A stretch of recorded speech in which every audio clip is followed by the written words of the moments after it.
The air conditioning in the luxury bus had been broken for the last hour, making the 30 passengers swelter in the sticky, late afternoon heat. They were on a scenic shortcut through the old Corallan forest, a route their young, overconfident driver, Vinod, had promised would save them 2 hours. The laughter and chatter of the morning had long since died, replaced by the drowsy hum of the engine and the rhythmic thump of the bus over the uneven mud road. A man named Rohan, seated by the window, wiped the condensation from his water bottle across his forehead.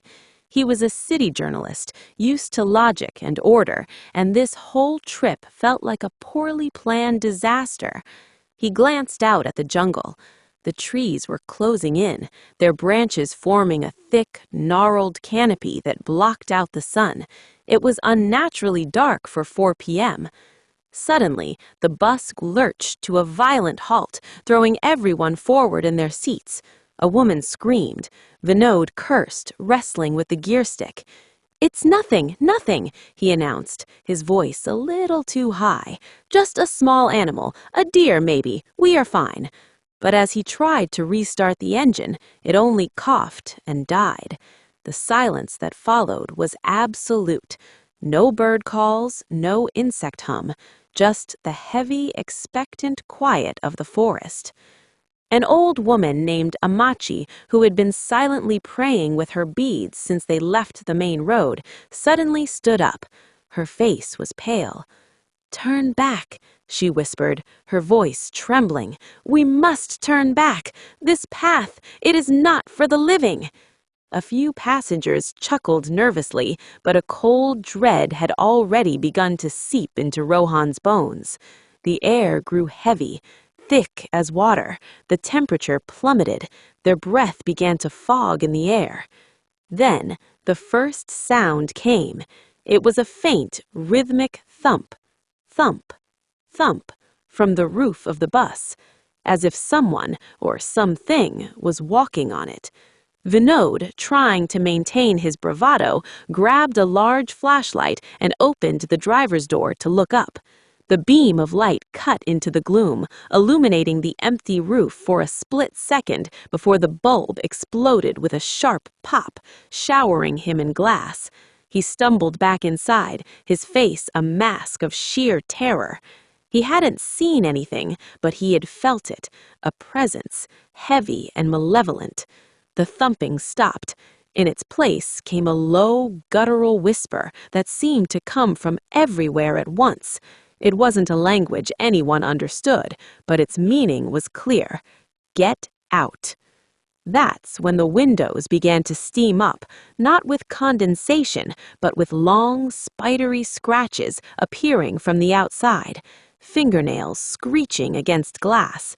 A young couple in the back screamed as dark, indistinct shapes began to press against their window, faceless humanoid forms made of shadow and smoke. They clawed and writhed, trying to get in. The passengers panicked. A man tried to force the emergency exit open, but the handle burned his hand, searing it with cold. Amachi was chanting louder now, her voice a desperate prayer against the rising cacophony of whispers and scratches. Rohan's journalist mind was screaming for a logical explanation, but his primal fear knew better. He saw one of the shadowy figures press against the windshield. It had no face, but it had a mouth, a long vertical slit that opened to reveal an abyss of nothing. It spoke directly into their minds, not with words, but with images. The bus crashing, their bodies scattered, their souls trapped here forever. Vinod, sobbing, tried the ignition one last time.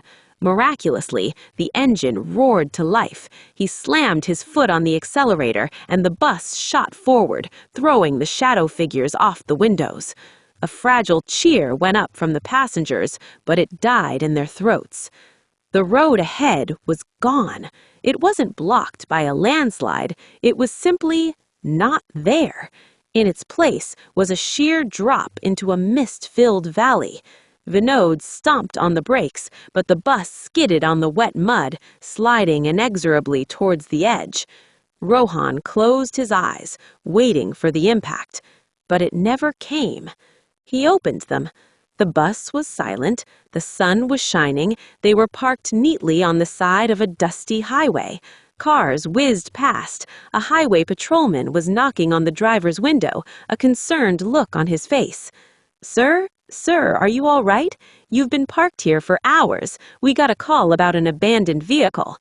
Vinod stared blankly at the officer, then looked back at the passengers. They were all there, pale and shaken, but alive. Rohan let out a breath he didn't know he was holding. A hallucination, a shared dream. It was over. Then the patrolman leaned closer, his brow furrowed. "Strange thing is, your bus. We found it right here, but the passenger manifest says you were booked for a group of 35. Rohan frowned and did a quick head count. 1, 2, 3. He counted again, his heart beginning to hammer against his ribs. 29. He was the 30th. There were only 29 people on the bus. His eyes darted at the empty seat next to him, the one that had been occupied by the old woman, Amachi. Her prayer beads were still there,